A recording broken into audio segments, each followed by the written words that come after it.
राधे राधे, जय माता की। यदि आपको कभी माता वैष्णो देवी की यात्रा करने का सौभाग्य मिला हो तो ये शब्द ही आपको फिर से यात्रा का पूरा आनंद देने में सफल होंगे। माता वैष्णो देवी की यात्रा में अभिवादन का यही ढंग है। पहाड़ की चढ़ाई चढ़ते चढ़ते अनेकों कष्टों द्वारा गाई जाने वाली भेंटों की सुरीली आवाज हमेशा हमेशा के लिए आपके अंतर मन में उतर जाती है। पंजा पांडवा तेरा भवन बनाया। भेंट किन शब्दों से प्रमाणित होता है कि पांडवों ने भी स्थान की यात्रा की है और देवी के भवन का निर्माण करवाया था। बाण गंगा में स्नान करके जब आप ऊपर चरण पादुका और आदि कुंवारी की चढ़ाई चढ़ेंगे तो आपको अवश्य ही प्यास लगेगी। थोड़ी थोड़ी दूरी पर प्याऊ लगी मिलेगी जिन्हें स्थानीय भाषा में छबील कहा जाता है। आप पानी पीने के लिए गिलास उठाएंगे तो प्याऊ वाला प्रसाद स्वरूप आंवले और छोले दे देगा। उसे खाकर पानी पीने से जो आपकी प्यास को तृप्ति मिलेगी उसे यहाँ व्यक्त नहीं किया जा सकता। चलिए आज वैष्णो माता की अनुपम कथा सुनते हैं। त्रेता युग में जब पृथ्वी पर रावण, खरदूषण, त्रिशरा, ताड़का आदि राक्षसों ने अपने अत्याचारों से धर्मात्मा, साधु, संत जनों का जीना दुर्लभ कर दिया था तथा सर्वत्र आसुरी व आसुरी प्रवृत्तियों का बोलबाला था, उस समय भगवती महाकाली, महालक्ष्मी तथा महासरस्वती, सावित्री एवं गायत्री आदि महाशक्तियों के स्थान पर एकत्रित होकर पृथ्वी की धर्म रक्षा के लिए अपने सम्मिलित तेज से एक दिव्य शक्ति को जन्म देने का निश्चय किया। इसके फलस्वरूप उसी समय इन सभी देवियों के शरीर से तेज की एक एक किरण से निकलकर संयुक्त हो एक सुंदर दिव्य बालिका का स्वरूप धारण कर लिया। उस दिव्य बालिका ने प्रकट होकर महाशक्तियों से पूछा, आपने मुझे किस लिए उत्पन्न किया है, मेरा क्या नाम है और मेरा क्या कार्य है। यह सुनकर महादेवी ने उसे दिव्य बालिका से कहा, हे पुत्री, हे कन्या, तुम्हारा नाम वैष्णवी है।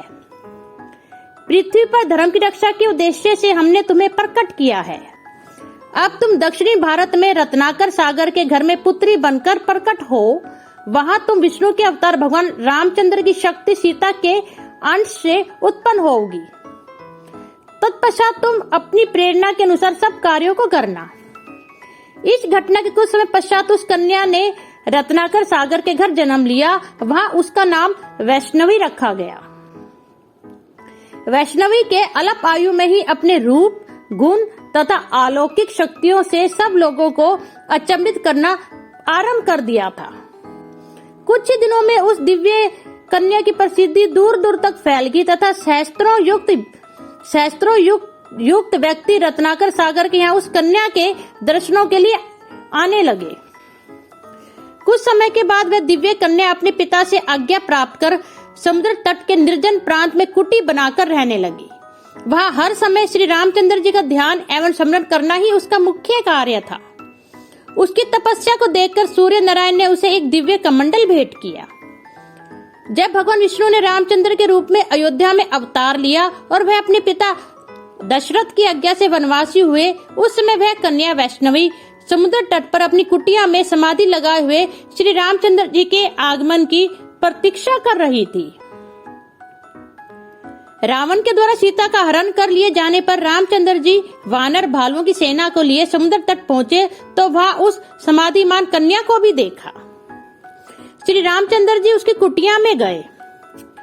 रामचंद्र जी के पहुंचने से वैष्णवी की समाधि भंग हो गई। रामचंद्र जी को अपने सामने देखकर उसे अत्यंत प्रसन्नता हुई। विधिवत स्वागत सत्कार करने के उपरांत रामचंद्र जी की स्तुति प्रार्थना की। जब रामचंद्र जी ने उस कन्या से तपस्या करने का कारण तथा परिचय पूछा तो उसने उत्तर दिया, हे प्रभु, मैं रत्नाकर सागर की पुत्री वैष्णवी हूँ। मैंने आपको पति के रूप में प्राप्त करने का संकल्प किया है, इसलिए मैं इतने दिनों से तपस्या कर रही थी। अब कृपा करके मुझे अपनी पत्नी के रूप में स्वीकार करें। यह सुनकर रामचंद्र जी ने कहा, हे सुंदरी, आपने इस युग में मैंने एक पत्नी व्रत होने का संकल्प लिया हुआ है। इस तपस्या का फल तुम्हें प्राप्त होगा। अतः मैं ये शर्त रखना चाहता हूँ कि रावण का वध करने के उपरांत किसी दिन तुम्हारी इसी कुटिया पर वेश बदल कर आऊंगा। उस समय यदि तुम मुझे पहचान लोगी तो मैं तुम्हें अपनी पत्नी के रूप में स्वीकार कर लूंगा, अन्यथा जो देवी की इच्छा, जो देवों की इच्छा। कहते हैं लंका से अयोध्या लौटते समय भगवान श्री रामचंद्र जी एक वृद्ध साधु का रूप धरकर कन्या के पास गए, किंतु वह उन्हें नहीं पहचान सकी। तो भगवान ने कन्या को यह आश्वासन दिया कि कलयुग में, कल की अवतार में तुम मेरी सहचारी बनोगी, मेरी पत्नी बनोगी। उस समय तक तुम उत्तर भारत के मणिक पर्वत पर स्थित त्रिकुट पर्वत की सुंदर गुफा में, जहाँ 3 महाशक्तियों का निवास है, तपस्या में मगन रहो। वहां पर तुम अमर हो जाओगी। लांगुर वीर तुम्हारी हर रोज प्रहरी करेंगे, तुम्हारी रक्षा करेंगे। समस्त भूमंडल पर तुम्हारी महिमा फैलेगी और तुम वैष्णव देवी के नाम से प्रसिद्ध होगी। यह विश्वास किया जाता है कि तभी से रत्नाकर सागर की पुत्री कुमारी कन्या वैष्णवी, जो देवियों की पुण्य आशीर्वाद से प्राप्त हुई, त्रेता युग में सुंदर गुफा में विराजमान है। जय वैष्णो माता की।